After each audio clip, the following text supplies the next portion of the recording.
옛날 스코틀랜드의 숲속 마을에 못 보던 강아지 한 마리가 나타났습니다.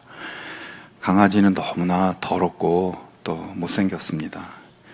오랫동안 길을 잃고 헤맸는지 강아지는 삐쩍 말라있고 또 그렇게 보잘것없었습니다.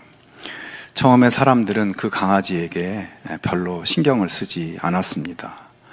그런데 가만히 보니까 강아지 목에 이름표가 달려있는 것입니다. 사람들은 강아지를 붙들어 이름표를 보았습니다.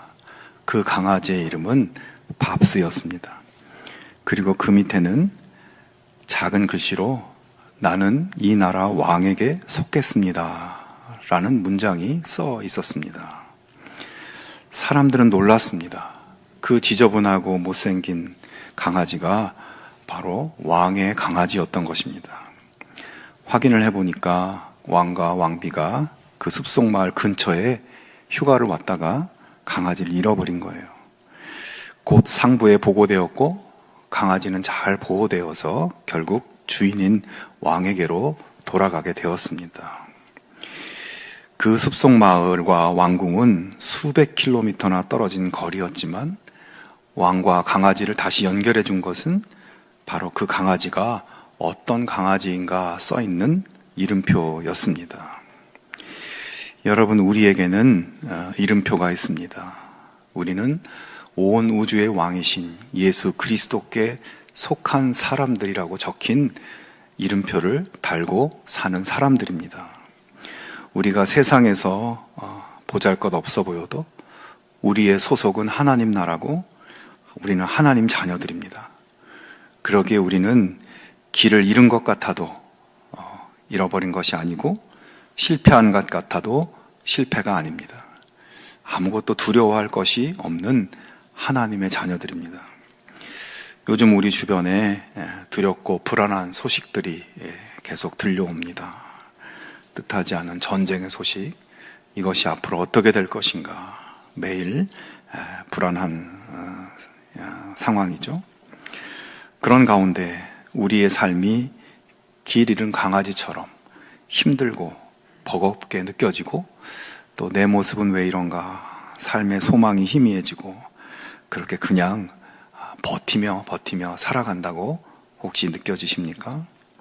우리의 가슴에 보이지 않는 하나님의 이름표가 있다는 것을 기억하기 바랍니다.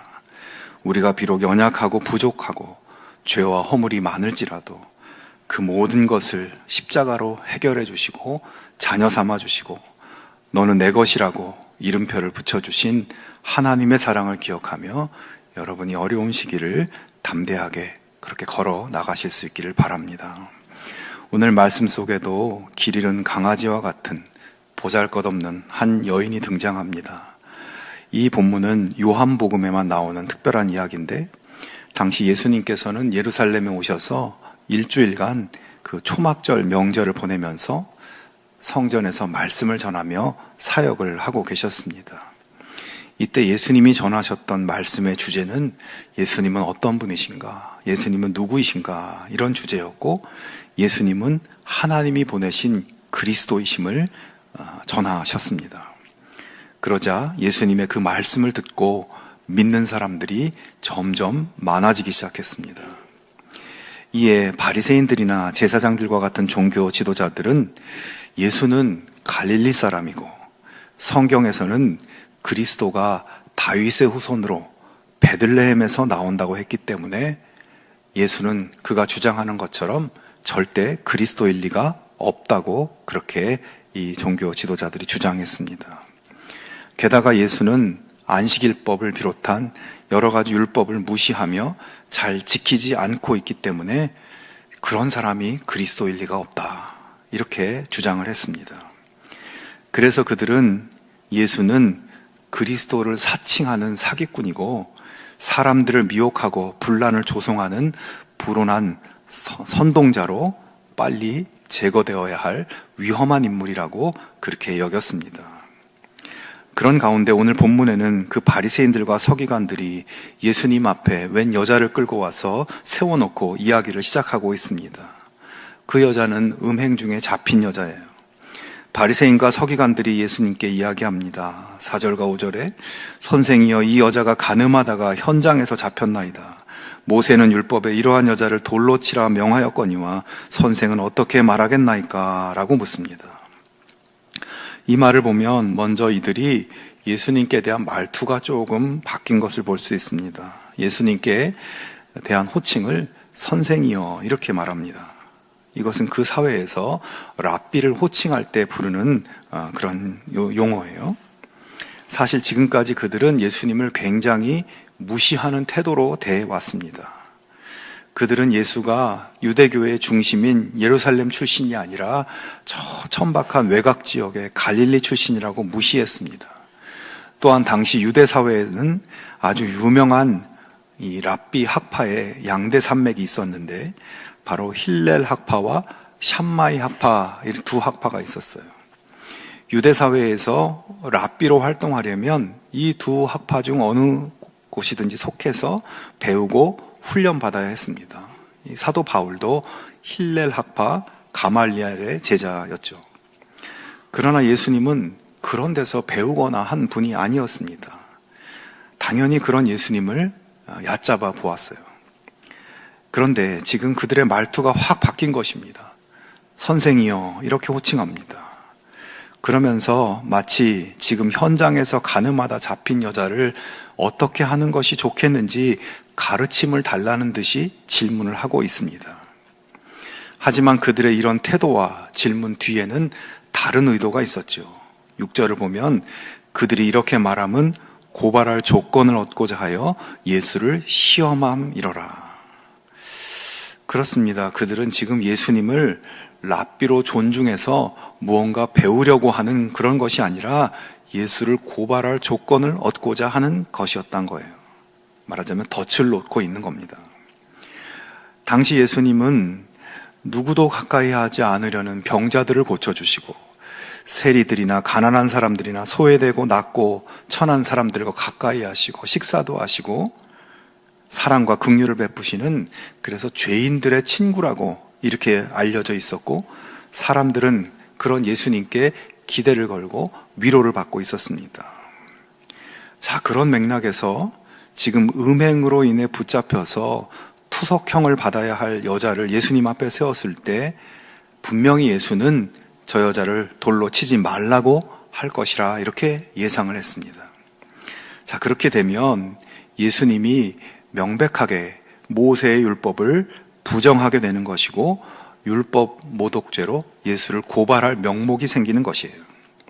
반대로 예수님이 만약 율법대로 여자를 돌로 쳐 죽이라고 한다면 그동안 가난한 자들과 죄인들과 가까이 하시며 행하셨던 모든 가르침, 그런 것들이 위선이고 거짓이었다는 것을 몰아갈 수 있고 사람들은 예수에게 등을 돌리게 될 것입니다.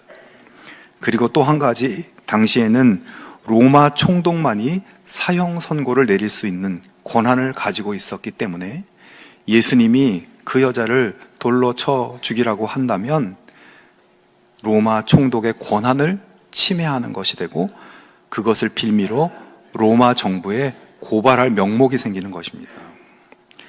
자, 예수님은 이렇게 얘기해도 고발당하고 저렇게 얘기해도 고발당하는 옴짝달싹하지 못하는 상황에 몰리신 거예요.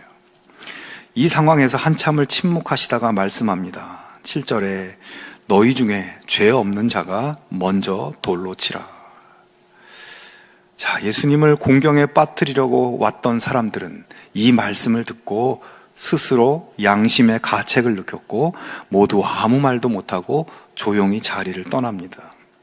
그리고 이제 홀로 남은 여자에게 말씀하시죠. 가서 다시는 죄를 범하지 마라.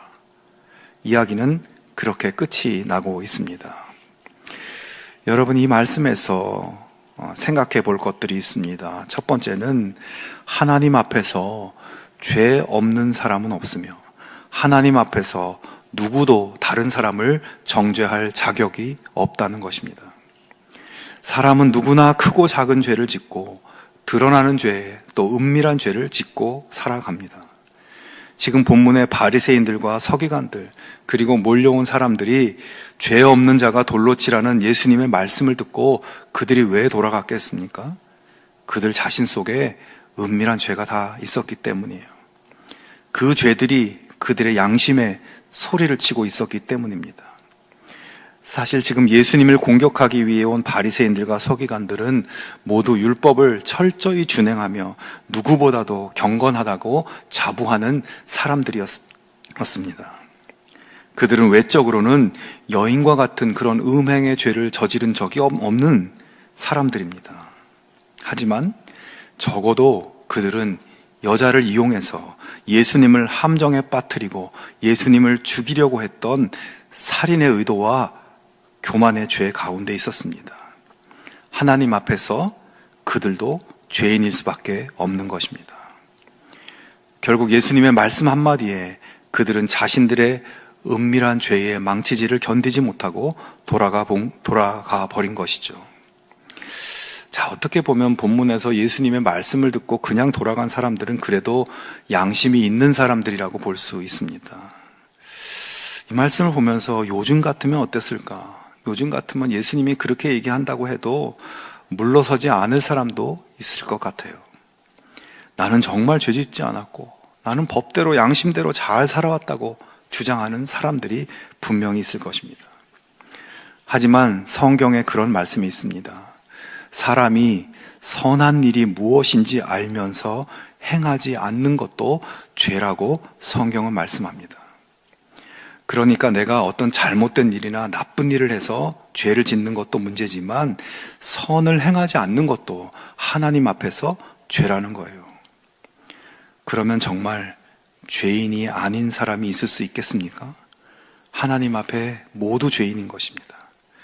죄 없는 사람 나와 라고 했을 때 나요라고 할 수 있는 사람은 아무도 없습니다. 너희 중에 죄 없는 자가 먼저 돌로 치라고 하신 말씀에서 자유로울 수 있는 사람은 아무도 없는 것입니다. 그렇습니다. 하나님 앞에서 누구나 다 죄인입니다. 그리고 그렇기 때문에 누가 누구를 정죄한다는 것은 있을 수 없습니다. 오직 아무 죄 없으신 하나님만이 사람을 정죄할 권한이 있으신 것입니다. 여러분, 그러므로 우리 모두가 항상 우리 자신이 하나님 앞에서 죄인일 수밖에 없다는 것을 인정하고 겸손한 믿음의 자세로 여러분 살아가실 수 있기를 바랍니다. 다른 사람들을 마음속으로 판단하고 비판하고 미워하고 정죄하는 모습이 나에게 있다면 유일하게 심판의 권한을 가지신 주님 앞에 우리의 판단과 정죄의 마음을 내려놓을 수 있기를 바랍니다. 우리가 짧은 이 땅의 삶을 살 때에 남을 평가하고 판단하고 정죄하며 사는 것과 남을 이해하고 용서하는 것, 여러분 둘 중에 내 인생 어떤 일을 더 많이 하면서 사는 것이 좋겠습니까? 나도 모르는 사이에 다른 사람을 판단하며 자, 저 사람은 저게 문제야 하는 그런 생각이 일어나는 것을 경계하고 그런 생각이 내 마음속에 머물지 않도록 빨리 흘려보내기 바랍니다. 그리고 더 나아가 그 사람을 긍휼히 여기며 그 사람을 위해 기도해 줄 수 있는 그런 예수님의 마음을 여러분 품을 수 있기를 바랍니다. 여러분, 예수님은 긍휼히 여기는 사람은 긍휼히 여김을 받을 것이라고 말씀했습니다. 내가 긍휼히 여기며 살면 하나님께서 나를 긍휼히 여겨주실 것이고, 내가 판단하고 비판하고 살면 그 판단과 비판으로 나도 판단받고 정죄받는다는 것을 여러분 성경은 말씀하고 있습니다. 주님의 십자가를 바라보는 사순절 기간입니다. 여러분, 이번 한 주간에는 나에게 실수를 하고 나에게 상처를 주고 마음에 부담으로 남아있는 사람들을 용서하고 용납하는 긍휼의 마음을 간구하는 그런 기도로 이번 한 주간 그렇게 기도해 보실 수 있기를 바랍니다. 그에게 다가갈 수 있는 용기를 나에게 달라고 구할 수 있기를 바랍니다. 그렇게 용서와 용납의 용기를 간구하는 우리를 예수님께서 기뻐하시고 더 크신 긍휼하심으로 우리를 받아주실 것입니다. 내가 비판하는 그 비판으로 나 스스로를 비춰보며 겸손하게 긍휼과 용서의 주님이신 예수님의 모습을 살아내는 우리 모두가 되기를 주님의 이름으로 축원합니다. 두 번째로 오늘 본문은 예수님께서는 죄를 정죄하지 않으시고 용서하시는 은혜와 사랑의 주님이시라는 것을 보여줍니다. 예수님을 공격하던 사람들이 다 물러가고 이제 홀로 남은 여자에게 예수님 말씀하십니다. 여자여, 너를 고발하던 그들이 어디 있느냐? 너를 정죄한 자가 없느냐?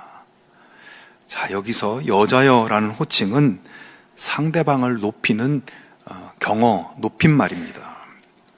예수님은 지금 가늠하다 붙잡혀온 여인에게 높임말로 여자여라고 이렇게 부르세요.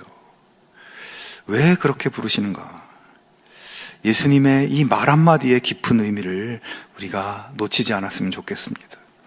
그 의미는 지금 이 죄 지은 여인도 하나님께서 창조하신 사람이고 하나님께서 사랑하시고 하나님께서 구원하기를 원하시는 그런 귀중한 존재임을 표현해주는 말씀입니다. 예수님은 그 죄 많은 여인도 하나님이 살리고 싶어하는 아주 귀한 존재로 보고 있는 것입니다. 여러분, 예수님의 관점은 그녀를 향해 돌멩이를 들고 있던 인간들의 관점과는 완전히 다른 관점이죠.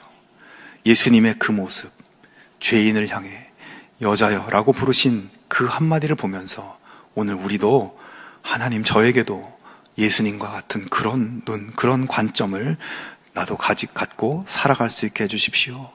그렇게 여러분 기도할 수 있기를 바랍니다. 우리 모두 그런 영적인 눈을 가질 수 있기를 바랍니다. 그리고 이어서 예수님은 11절에 나도 너를 정죄하지 아니하노니 가서 다시는 죄를 범하지 말라 말씀합니다.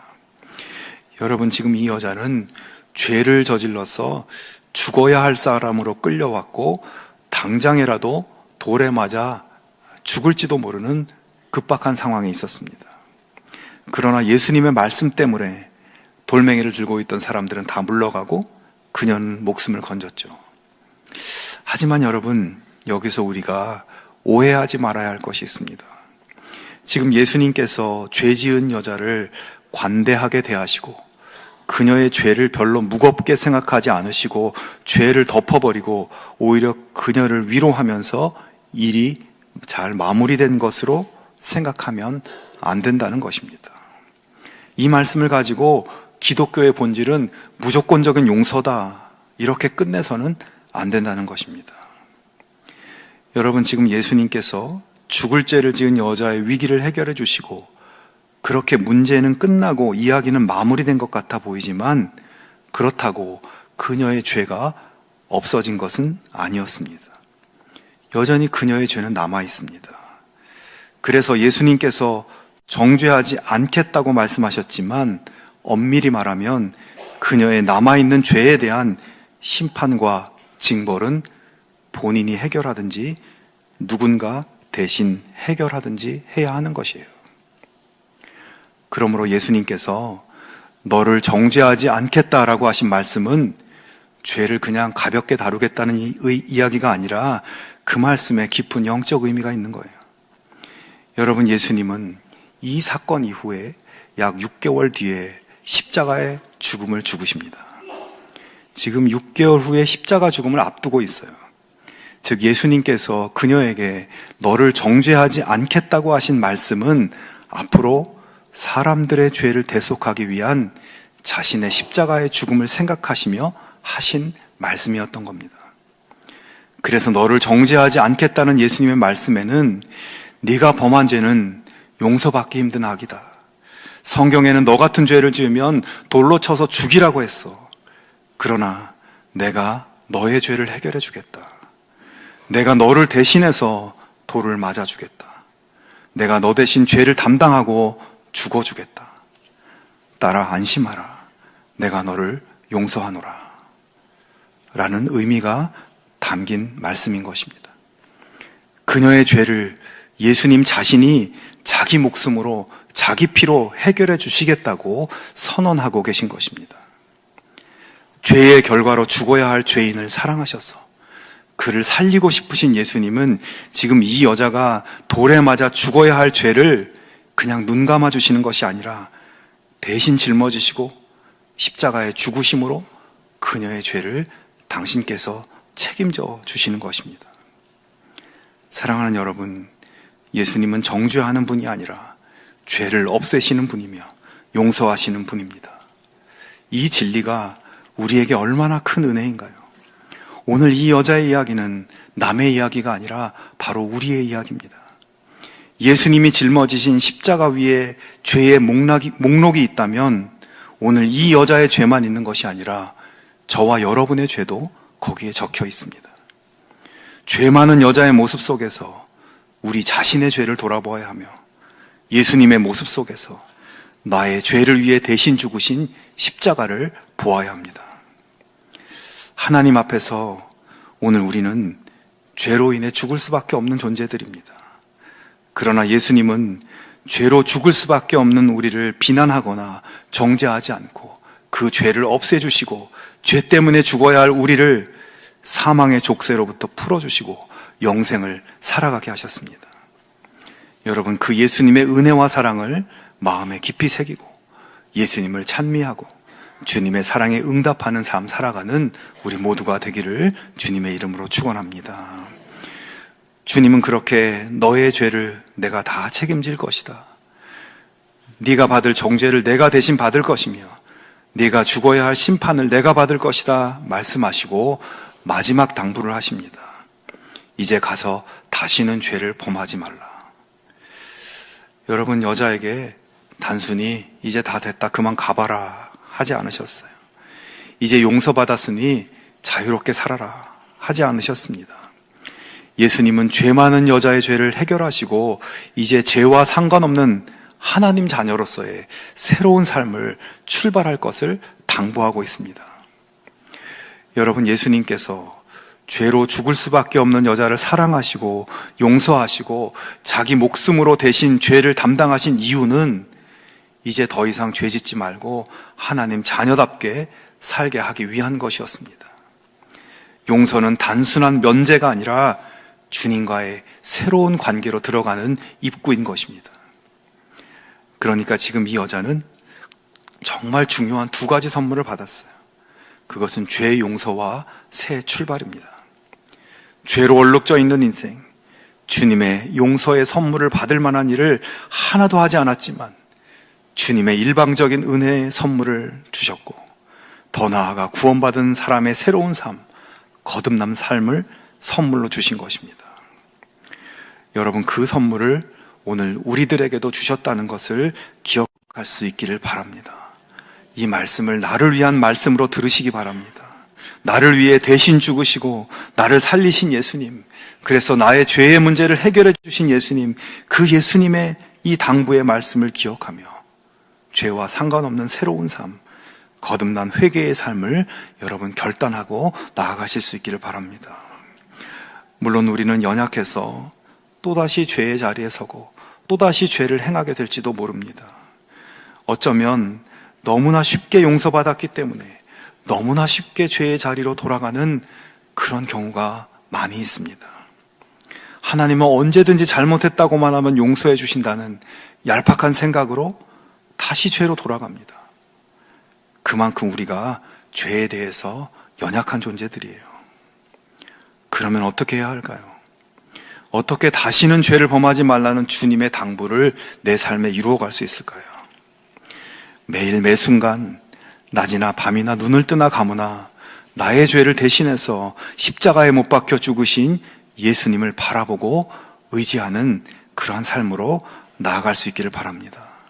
내가 용서받기 위해 하나님의 아들이 죽으셨다는, 내가 무엇하고 하나님의 아들이 나를 위해 죽으셨다는 그 은혜에 머리를 숙이고 그 은혜에 사로잡혀 그렇게 살아감으로 여러분, 우리가 죄 짓는 생활에서 벗어나 주님의 기쁨이 되는 우리들이 될 수 있기를 바랍니다.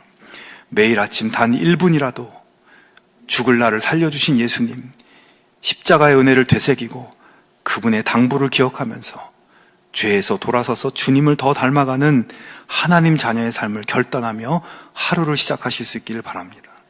그렇게 하루를 사는 동안 잠깐이라도 십자가를 다시 생각하고 기도하고 잠들기 전 다시 1분이라도 하루를 돌아보며 부족함을 회개하고 죄와 상관없는 삶을 결단하는 우리들이 될 수 있기를 바랍니다. 여러분, 사순절의 한 주간 무엇보다 우리 자신이 죄로 인해 죽어야 됐을 존재임을 직면하고 나를 위해 십자가에 달리신 예수님의 은혜를 감사하고 그 은혜에 걸맞는 하나님 자녀의 거룩한 삶 살아갈 수 있기를 주님의 이름으로 축원합니다.